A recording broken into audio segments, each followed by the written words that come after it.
welcome to Breaking Embargo. I'm Peter Barnes, that's Theo Usherwood. Let's get into it.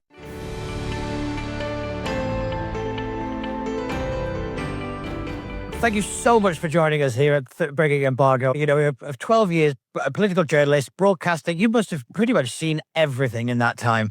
So for you to sit down with us is a great privilege. And we're going to dive straight in here. And the big question for me has always really been messaging. I'm a PR guy. I'm a strategist by trade. Messaging is at the heart of everything. But yet, governments have been atrocious at it. And a lot of journalists like yourself have all commented that it has got progressively worse. Why have we gone from great communicators like Blair to the catastrophe that I think Keir Starmer is when it comes to this? I think there are a few things going on, Peter. Thanks very much, firstly, for inviting me on to Breaking Embargo. It's great to be with you. The first thing is that I think in recent years, successive governments have tried to build broad coalitions in order to build a parliamentary majority. And that means they have to appeal to two very different audiences at the same time. And that's really hard from a communications point of view. You can't compare like for like, but if you're looking at the way, say, commercial organizations do their marketing, they'll want to promote different parts of their brand to different audiences, but they'll all have a really clear idea about who their customers are and what their customers want. And I think, Boris Johnson tried to win the Tory heartlands down in the south and then the Red Wall and in the north of England. And that was a coalition that we saw fractured right at the last general election, the rise of reform. Keir Starmer likewise. And we haven't, until the last few weeks, haven't really got into the splits within Labour. The Tories were always very good at promoting the splits within their party. They had different groups. They had the ERG, the Five Family. Kind of what they do, really, if we're being honest, is the national pastime for them. And they could have a bit of WhatsApps together. That was what they enjoyed doing. But the groups, we haven't really, as political journalists, and it's starting to happen now, that's starting to filter through the importance of the soft left versus the stormtroopers versus the hard left and how these groups, the tectonic plates within the Labour Party that are moving. And the really big one, of course, that we're getting to grips with now and it's becoming very apparent, the environmental net zero promoting Labour MPs who think that this is the way forward against those who perhaps have a much more realistic expectation about what needs to be done in order to secure economic growth. I was at a Labour Party fringe event listening to a trade unionist talk about net zero. He was pretty much spitting blood. He was so angry about net zero. And then I went into another room and there was somebody there saying, well, why don't I just go and vote for the Green Party? Keir Starmer isn't going to listen to Ed Miliband. So there's a broad coalition that Keir Starmer needs to build is increasingly fragmented before him, just as there was for Boris Johnson. That's really hard. You mentioned Tony Blair, and you could mention in the same breath to the other side, Margaret Thatcher. I think part of the fundamental problem in British politics is that since Tony Blair, actually Gordon Brown, is that in politics now, the front man isn't the one with the ideological vision for what the country needs to look like. So Theresa May had Mick Timothy and Fiona Hill. But I never really thought of this, actually. Jeremy Corbyn, there was a vacuum. Who filled it? Seamus Milne. Boris Johnson, there was a vacuum there. Who filled it? Dominic Cummings and Lily Kane. Keir Starmer. We're not living in a world of Starmerism. We're living in a world of McSweeneyism. So it was Morgan McSweeney that knew the idea of what you had to do was deliver substantive change. It was him that saw off the BNP in East London. It was him that brought dominance for the Lambeth Council in South London. We are living through McSweeneyism. Starmer doesn't have an ideology. He is merely the vessel for Morgan McSweeney, who is highly capable. And that's not a criticism, by the way. Now, I've mentioned Conservatives there as well as Jeremy Corbyn. But, Tony Blairism belonged to Tony Blair. Thatcherism belonged to Margaret Thatcher. It was their idea.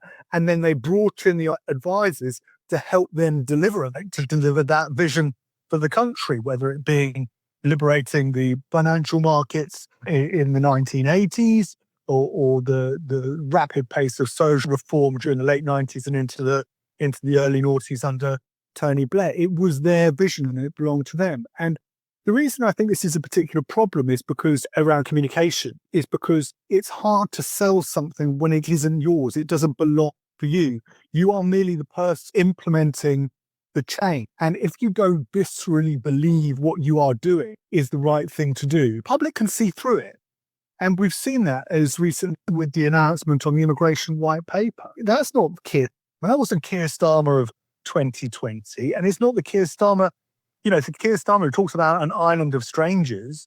And then his Home Secretary comes and says, do you stand by those comments? It's interesting, though, with the Starmer example, because I always thought in opposition, they were very on message. They were very tight. Everything seemed to work very well. They got into power and that rigor just disappeared. And normally it's kind of the other way around, that when they get into government, they kind of solve themselves out a bit. But I think this time it was quite the other way around. But thinking about it now, actually, we didn't know anything about Starmer. We didn't know anything about the Labour Party. Like, their communications was not to communicate unless they absolutely had to. Given your experience, I think the Brexit years were a kind of defining factor for the media, because I think you saw a very clear divide in where each new outlet stood, and you saw the personal leanings of individual journalists come under a lot of scrutiny from the public. And I think that Brexit did a lot of damage, I think, to the media. Where do you think Brexit and the media kind of stand today? Because you've still got a lot of outlets hammering home that it was the worst decision ever made. You've got quite a few still saying it's the best thing since sliced bread. There's a lot that's not let Brexit go. This is the first event of a spiral, right, to where we find ourselves today. I think something that I've noticed, and I see it on both sides, by the way, and something I find discombobulating at best and worrying at worst, is that I almost feel sorry for Keir Starmer in that it's very difficult for politicians, especially those serving in government, to find a sensible middle ground now. If you make an announcement, everybody can see if you're spending £4 million a day on hotels to house asylum seekers, there is a problem. There is a problem. If you have people arriving in your country on a small boat, on a perilous journey, across the English Channel, 400 in a day, 500, sometimes as many as 1,000. That is a problem that we need government authority to be able to deal with effectively. And it seems to be in the debate now that you can't hold two thoughts in your head at the same time. You can't say that's a problem that we need to deal with, and at the same time say, I want to live in an open social democracy where we have freedom of expression, and I believe in multiculturalism. Is a good one to pick on because it has worked for generations in this country. But it is a point to say, you could still say in the same breath, there are parts of this country where it doesn't work. I found that in this sort of pick-a-side politics, it's increasingly difficult. And I think that's ultimately what Keir Starmer, if you actually look at what he said, we are at risk of living in an island of strangers. He is pointing to the fact there is a trend, a worrying trend, where we live in more isolated community and we don't have that level of integration that makes multiculturalism a success. But suddenly when he says that, he's attacking people of colour right up and down the country. Exactly what you mean. Do you see what I mean? So the sense of middle ground is really hard. There's a real buff for it. 100%. And do you know, I actually think you see it quite a lot with this idea. Reform are very guilty of it, that criticism is an attack and it's not an opportunity for you to explain or to educate, or they look at it as you're trying to take us down rather than you've done something, I need you to explain it to me. The way that they're approaching it is of hostility, not of a chance to kind of open the debate and actually bring people into their argument. I think this is where our politics is in a real state because of this kind of dichotomy. It's like you've got to support all of this and none of that. And the longer that goes on, the more likely I think this kind of siloization and, island of strangers is more likely to happen. And it will be led by the people who do ideological litmus tests. Like you can't be a Tory unless you voted for Brexit. This idea that you could only be one thing, it's not real. And it was interesting, actually. I was doing a podcast and they were on about Robert Jenrick and his kind of conversion from what was, a kind of wishy-washy wet to the Robert Jenrick that we see today. And they would kind of say that, he turned his back on this, he turned his back on that. And I was like, he could have just changed his opinion. It's not exactly shied away from this change in opinions. And I find it interesting that the person who was hosting the podcast was very much like, it was a betrayal, it was this. I was like, no, it's not. It just changed his opinion. He saw something, he read something, experienced something, and his opinions changed, just like your opinions change. I find it very interesting these days that we don't allow those in the political sphere, no matter whether they're a politician or whoever in our world, to do a 180 and is suddenly seen as a kind of screeching disaster, when actually it could be a sign of very good government that a potential disaster has been stopped because they thought a little harder, or they had a conversation, or they did something. I think there's a real danger here of us kind of having to keep going forward in a direction because we can't turn around. Do you know what I mean? Yeah, and I do think there's some bits of the press are responsible for this. Again, on both sides, I think both are terrible for it. But I think the right is pretty bad at it at the minute. This real conservative. I think it's a nonsense phrase, but it is interesting how that is being pushed by certain elements. Do you see that as well? Yeah, I see that. How loyal are you to a particular cause? I would also say that I think the communications on the right are better than on the left. And I don't say that with any relish whatsoever. I was telling a story at the Christmas messages, and Nigel Farage did a Christmas message from Blenheim Palace, and he started with a story about the birthplace of Winston Churchill. Beautifully shot. And he told this story, what Winston Churchill meant to this country, and he stood in front of royal family, and it was very beautifully shot. And then Keir Starmer was sat at a desk, I don't know if it was his desk in Downing Street, and some civil servant looking knackered in a crumpled white shirt. He said, "Happy Christmas," or something like that. And I hope I've remembered that correctly. But I think what's been lost in communication is the art of telling us stories. Keir Starmer isn't a natural storyteller, and he doesn't have anybody on his team who I think is an actual storyteller. I was at and I'll tell you in a minute why I think stories are important, or a very strong narrative is important. And he was at the factory, hastily arranged press conference to announce the US trade deal. It was at the Jaguar Land Rover factory. And I don't know if you've ever been to a car factory. I've been to the one in Ford. They're incredible places. I mean, just watching the machinery and workers weaving in and out of the different machines, assemble these, £100,000 cars. It's incredible. And he said he had these people in mind when he tried to secure this trade deal with Donald Trump. It's not a trade deal, but this exemption certainly from the 25% tariff for automotive. And I just thought to myself, there was a more of a story there about what the country he wanted to look like. What I would want Britain to look like was exemplified on that factory floor in Solihull. All of these people coming together to produce the very best cars in the world. And they take such pride in it, don't they? Those people who work in those places, they take such pride in what they produce. And like you said, that kind of community in those places is incredible to see. But if they take a pack of cards, you lay them all out face out, right? And then you say to the person, I want you to memorize all of the cards in order as I turn them all face down. And then I'm going to point to the card, we're going to run through all 52, and we're going to turn them over. And the way these sort of high IQ individuals memorize the cards is they tell a story. They tell a story about the Queen of Clubs goes to the shop where she meets the Jack of Diamonds and she buys a loaf of bread.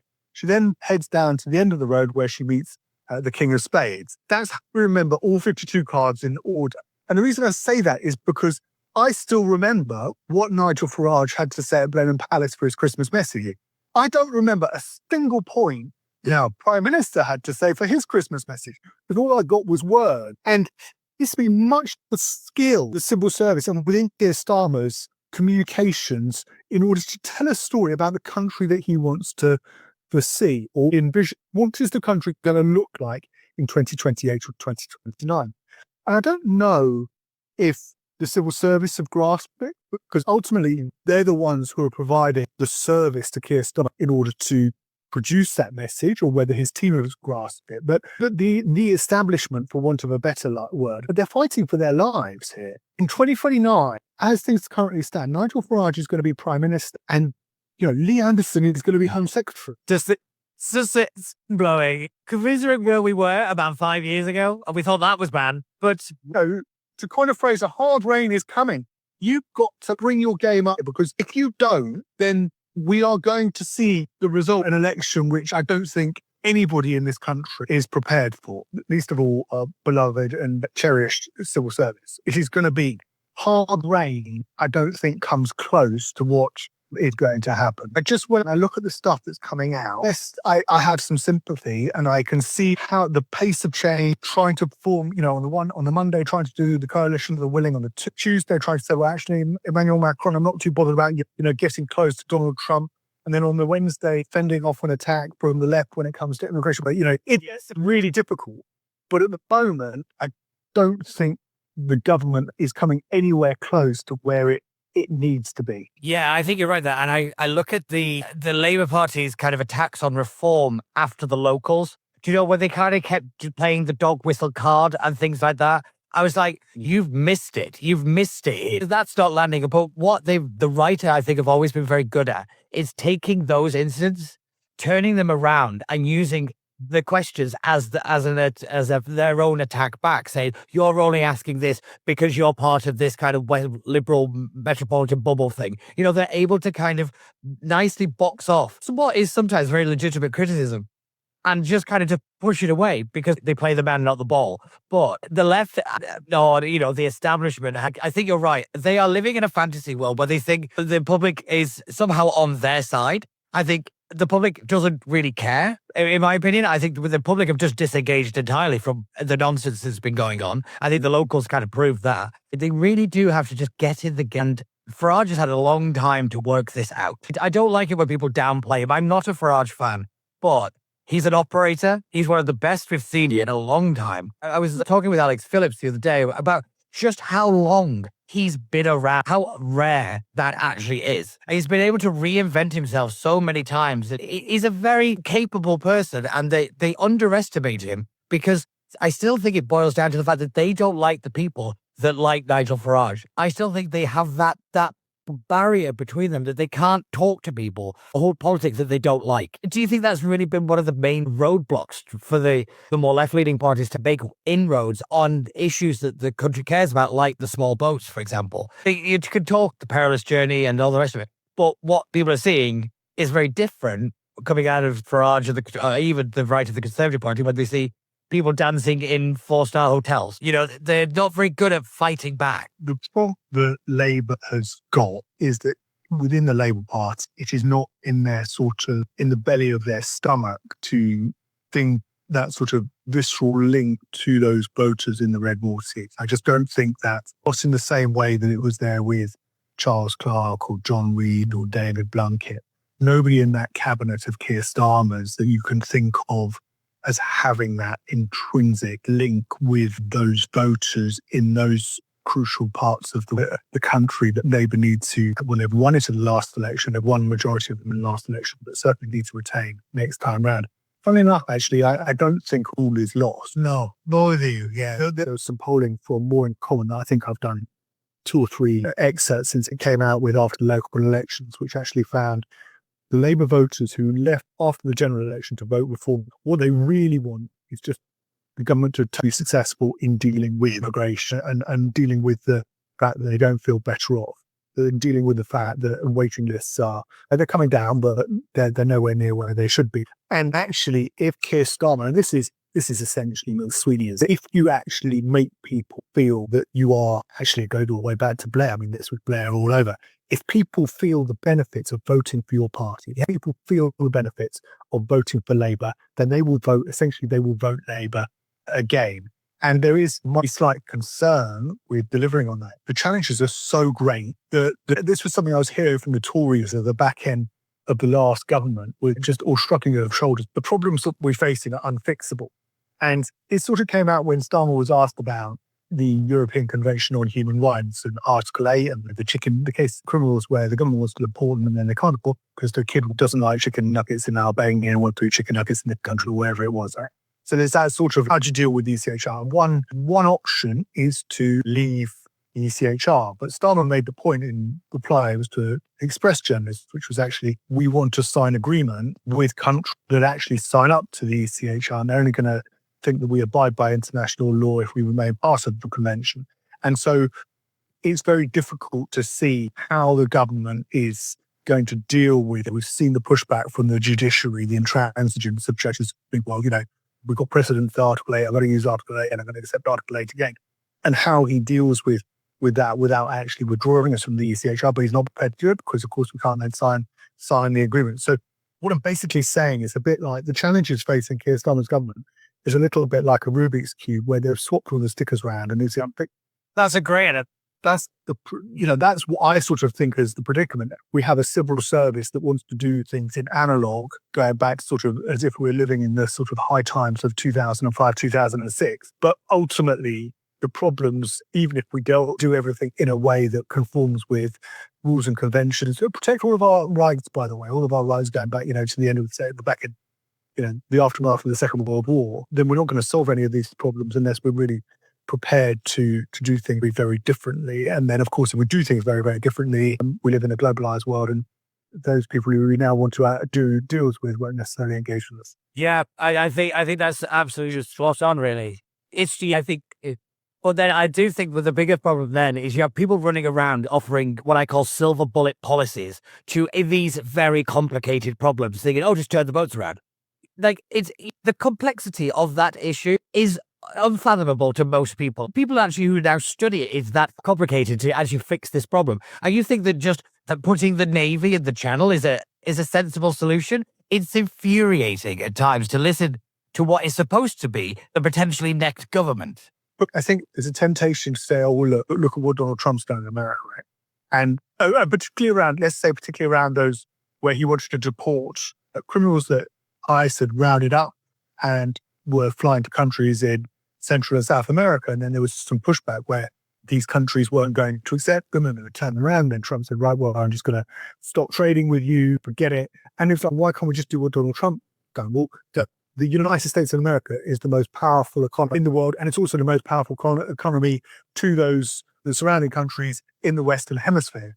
We don't carry the same clout, and so we don't have the ability. I've heard the rhetoric many times from MPs saying, well, why don't we just put them on a plane, whatever the law says, fly them back to where they came from. Yeah, my point of that one is, yeah, you're very willing to break all these laws, but yet I bet you any money they'll start screaming, oh, it's the law if something's coming against them. They're having their cake and eating it on a lot of these issues, but I do have to admit, Theo, I think we come at politics from similar angles, and I'm looking at probably the same things you are. I can't see these problems being fixed in the immediate future. I think that's just a reality. But I think Saba has to be a bit more bold and a bit more ambitious. Put the first stone in building the house, as it were. I think that's what he's really got to do. But anyway, Theo, I've taken up far too much of your time. This has been absolutely brilliant. It's really good to get an insight from a different perspective. Thanks so much. And please do like, share, and subscribe. Thank you very much. See you next time.